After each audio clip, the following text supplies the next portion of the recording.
Pada video sebelumnya kita telah membahas tentang cara kerja blockchain. Salah satu teknologi yang memanfaatkan konsep blockchain adalah smart contract. Pencetus smart contract adalah seorang pakar kriptografi, ilmuwan komputer, dan juga sarjana hukum Nick Szabo. Nick menggagas konsep ini pada tahun 1994. Fungsi smart contract pada dasarnya hampir sama seperti kontrak konvensional, sebagai sebuah dokumen yang mengikat perjanjian atau kesepakatan antara beberapa pihak. Yang membedakan smart contract dengan kontrak biasa adalah bentuknya. Smart contract berbentuk sebuah kode yang tersimpan di blockchain. Tapi smart contract tidak selalu bicara tentang kode pemrograman. Karena pada intinya smart contract adalah tentang kita, manusia, dan rasa percaya terhadap orang lain. Tapi apa kaitannya kode di blockchain dengan rasa percaya? Untuk menjawab itu, mari kita mendalami soal mengapa Nick Szabo menggagas konsep smart contract ini. Mengapa Nick berpikir bahwa kita membutuhkan smart contract? Banyak aktivitas di keseharian kita mengedepankan rasa kepercayaan, terutama aktivitas yang melibatkan transaksi menggunakan uang.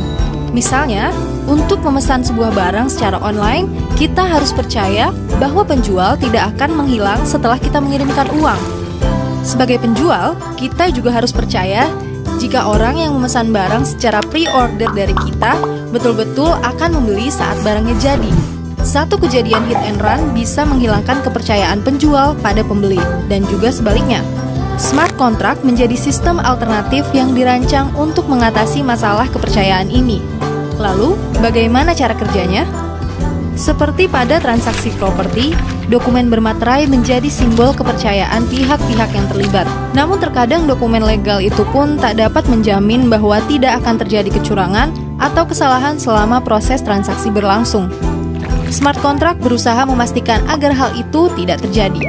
Karena itu, kontrak atau dalam kasus ini, kode yang telah dibuat sifatnya permanen dan tidak dapat diubah. Sehingga tak ada orang yang bisa melanggar kontraknya. Karena smart contract berada di blockchain, maka ia terdistribusi dalam jaringan. Ini berarti ada banyak orang yang melihat dan memvalidasi kontrak yang kamu buat. Nick Szabo menggunakan analogi vending machine untuk menggambarkan konsep smart contract. Ketika kamu haus dan butuh minuman dingin, kamu bisa memasukkan sejumlah uang dan mesin akan mengeluarkan minuman yang kamu pilih. Pada smart contract, ketika kamu ingin mengikat sebuah perjanjian, kamu bisa memasukkan ketentuan perjanjian sesuai keperluanmu. Dan smart contract akan mengeluarkan kontrak yang memastikan bahwa kesepakatanmu tak akan dilanggar. Misalnya, kamu ingin membeli sebuah game baru, namun kamu belum yakin dengan kredibilitas penjualnya. Begitu pula dengan sang penjual. Sehingga kamu dan penjual sepakat untuk menggunakan smart contract dan membuat kontrak virtual dengan ketentuan yang kalian buat sendiri. Smart contract bekerja dengan logika jika, maka. Jika kamu berhasil melakukan pembayaran sebelum kurun waktu 1x24 jam, maka kamu akan mendapat nomor seri game yang kamu beli tepat 1 jam setelah pembayaran. Jika dalam waktu 1 jam kamu belum mendapat nomor serinya, uangmu akan segera kembali. Jadi setelah memilih game yang kamu inginkan, kamu membayarnya dengan sejumlah koin digital lewat blockchain. Lalu kamu mendapat bukti pembayaran dan nomor seri game pilihanmu tepat 1 jam setelah pembayaran berhasil. Logika yang sama juga bisa berlaku untuk transaksi lain, dan kamu dapat mengubah isi kontrak dan perjanjian sesuai dengan kebutuhan transaksimu. Ini adalah contoh sederhana di antara beragam implementasi smart contract.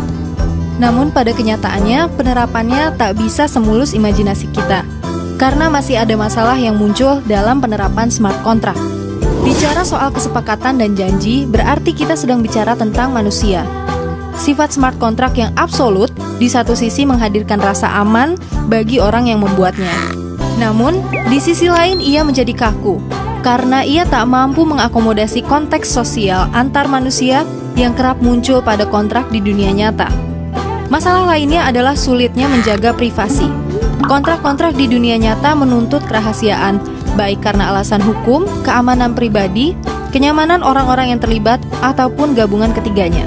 Sementara smart contract tersebar di seluruh jaringan blockchain, sehingga semua orang di jaringan dapat melihat kontrak-kontrak yang telah dibuat. Meski berbentuk kode dan bisa disembunyikan agar tidak terlihat terlalu eksplisit, Smart contract tak dapat sepenuhnya merahasiakan kontrak-kontrak yang ada. Selain dari sisi sosial, smart contract juga menemui kendala teknis selama penerapannya. Di antara lebih dari 1.500 jenis koin digital, hanya Ethereum yang bisa memfasilitasi smart contract seperti konsep di atas. Public blockchain platform lain seperti NXT telah memiliki beberapa format kontrak virtual.